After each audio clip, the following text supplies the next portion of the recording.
आपको according to form तो clear हो चुका था। अब आज आपको मैं बता रहा हूँ अकॉर्डिंग टू फंक्शन। आप एक बार गौर से सुनिए, इसमें एक चीज़ कॉमन है दोनों में, वो है प्रीपोजिशनल फ्रेज।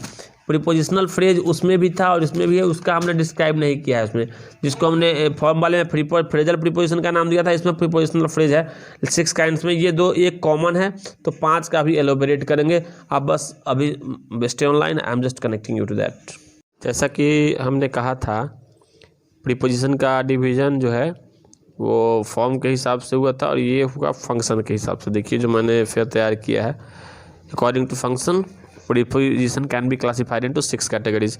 इसमें एक जो है वो कॉमन है दोनों को लेकर के, और इसमें पहला हो गया आपको prepositions for time, prepositions for place,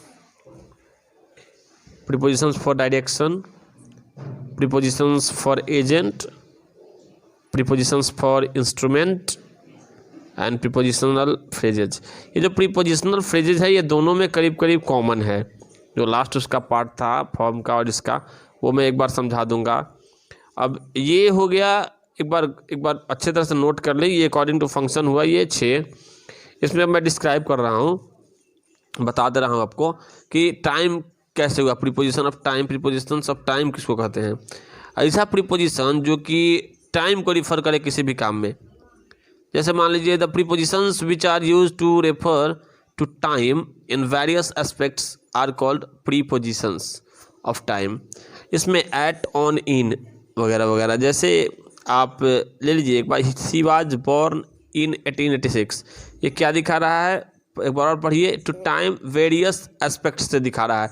ये आपको साल का दिखा रहा है कि हाँ 1986 में वक्त के बारे में। फिर I was very happy on the first day of my job.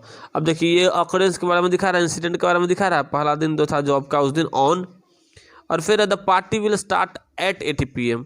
समय देखिए यहाँ पर पॉइंट ऑफ टाइम दिखा रहा है 8 PM में, तो यहाँ तीनों का यूज, ये जो 3 है ये समय दिखाने के लिए, तो इन जैसों को कैटेगराइज करते हैं हम प्रीपोजिशंस ऑफ टाइम के रूप में।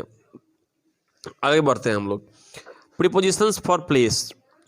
The prepositions which are used for several types of places are called prepositions for place. इसमें भी आप on, at, in का यूज कर सकते हैं। इसमें थोड़ा सा अंतर ये है कि on का प्रयोग यूजुअली सरफेस के रूप में होगा, जिसका एग्जाम्पल हमने आगे क्लियर किया है। on का प्रयोग यहाँ देखिए मैंने सरफेस के रूप में किया है। on का प्रयोग he puts his books on the table। Table के सरफेस पर रखा, तो यहाँ पर on का प्लेस दिखाने के लिए सरफेस रहेगा। ये जो लास्ट वाला है on he put his books on the table, on a table, अपने किताब को रखा अपने टेबल पर। यहाँ पर हमने क्या किया है, इस ऑन को क्या दिखाया है, ये सरफेस, ठीक है। फिर आपको एट का देखिए, at is usually used for a specific place, कोई विशेष जगह हो वहाँ पर एट का यूज देखिए। यहाँ पर I met him at bus stop, एक स्पेसिफिक जगह है बस स्टॉप के पे मिला था। I met him at cinema hall, तो ये स्पेसिफिक जगह के लिए हमको एट दिखाता है प्लेस के रूप में। अगर आप यूज़ करेंगे इसका तो ऐसे करें। वैसे मैं यूज़ में इसको पूरी तरह बताऊंगा। लास्ट है in. In is mostly use for a place having some sort of physical and virtual boundary, कोई ऐसा चीज़ जो बाउंड्री टाइप का हो, घर द्वार जो भी हो। मान लीजिए they live in England, England एक बाउंड्री है जिसके अंदर में है, तो इस तरह के सेंस को दिखाने के लिए हम लोग यूज करते हैं। हम कुछ चीज़ हम लोग और जानेंगे इस बारे में। नेचर, इनका नेचर कैसे जगह पर किस चीज़ के लिए में लगता है।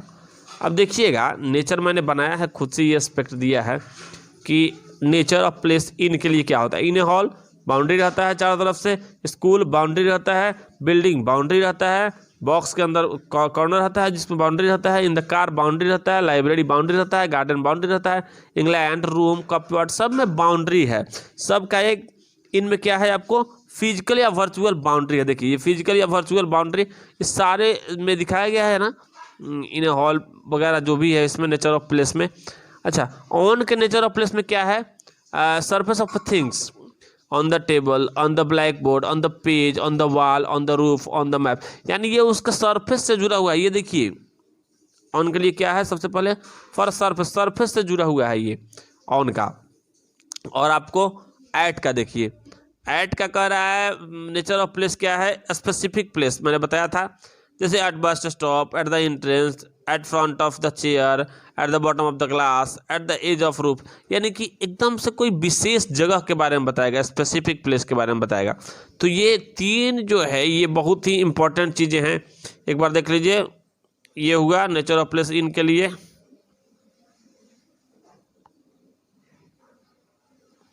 ठीक है, आप इसको देख सकते हैं। जिस किसी को भी रिटर्न चाहिए वो हमको व्हाट्सअप कर सकता है 8084865204 पर, मैं उसको रिटर्न में इन चीज़ों को दे दूंगा, फोटो भेज दूंगा। ये देखिए, अब देखिए, ये तो हमारी बात थी किसकी, prepositions of place for places की। प्रीपोजिशंस फॉर प्लेसेस में ये सारी बातें आई। अब आगे आती है बात हमारी प्रीपोजिशंस फॉर डायरेक्शन में। अब देखिए डायरेक्शन में क्या है, The prepositions which express the direction of something are called prepositions for directions. गति का रूप किसी के अंदर दिखाया तो into, to, through, towards. He threw a ball into a river. Direction क्या दिखाया कि ऊपर से नदी की तरफ, नदी के अंदर की तरफ एक डायरेक्शन दिखाया। They are going to classroom, classroom के तरफ। The snake was coming toward her, उसके तरफ आ रहा था। तो ये क्या हुआ, ये आपको दिखाया प्रीपोजिशन ऑफ डायरेक्शन दिखाता है। ये डायरेक्शन हो गया। डायरेक्शन की बात होती है प्रीपोजिशंस फॉर एजेंट। अब देखिए कि prepositions which are used to express a casual relationship between the noun doer of the an action. मान लीजिए कोई काम ऐसा चीज हो, लॉट ऑफ नॉइज, करने वाले के बारे में क्या कर रहा है, he makes lot of noise, जो बन रहा है इसके बारे में है कि a lot of noise were made by the kids. अब यहाँ पर बाई क्या हुआ, ये डूअर को दिखाता है, लास्ट में एजेंट बन जाता है, खासकर पैसिव वॉइस के लिए इसका प्रयोग करते हैं इस प्रीपोजिशन का। He is writing with a pen, ऐसा सेंस में जब डूअर जो है वो अपना काम ऑब्जेक्ट के रूप में दिखा रहा है तो भी हो सकता है, लेकिन मेनली इसका प्रयोग हम लोग पैसिव वॉइस में करते हैं। ठीक है, आगे आइए आप, प्रीपोजिशंस फॉर इंस्ट्रूमेंट। इंस्ट्रूमेंट के लिए जैसे कोई भी चीज़, device, instrument, the prepositions which are used for joining nouns, instrument, device या मशीन के नाम को with the other words in a sentence. ठीक है, आप देख लीजिए कि he went to home by car.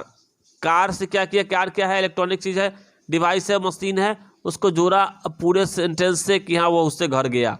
The lock can not be open with a key, without, can not be open with the key, चाबी से ताला नहीं खुल पाई। तो ये क्या हुआ, ये भी आपको की से जोड़ा, पूरे को विथ लगा के जोड़ा उसको। She water the plants with the help of a water pipe, with the help of, ये भी क्या किया, वाटर प्लांट को वाटर पाइप से जोड़ा पूरे सेंटेंस को। ये क्या कर रहा है, इंस्ट्रूमेंट को, वाटर पाइप एक इंस्ट्रूमेंट है, आर्टिकल है, कार एक आर्टिकल है, द की एक इंस्ट्रूमेंट है जो मशीनरी थिंग है। तो फिर इन सारे चीज़ों को बताया। लास्ट पार्ट का मैंने इसलिए नोट्स तैयार नहीं किया क्योंकि ये जो लास्ट पार्ट है प्रीपोजिशनल फ्रेज, ये आपको उससे वही सेम रहता है। वो जो है वो हमारे अकॉर्डिंग टू फॉर्म वाले का जो लास्ट है उसका सेम रहता है।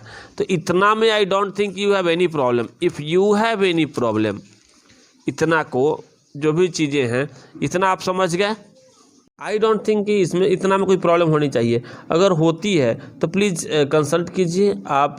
जो भी चीज़ें, अगर इसका रिटर्न भी आप चाहते हैं then please write on my WhatsApp, call me, even you can write in the comment also, I will provide you the copy. लेकिन इसको रिवाइज जरूर कीजिए एक बार। Thanks a lot for watching my video.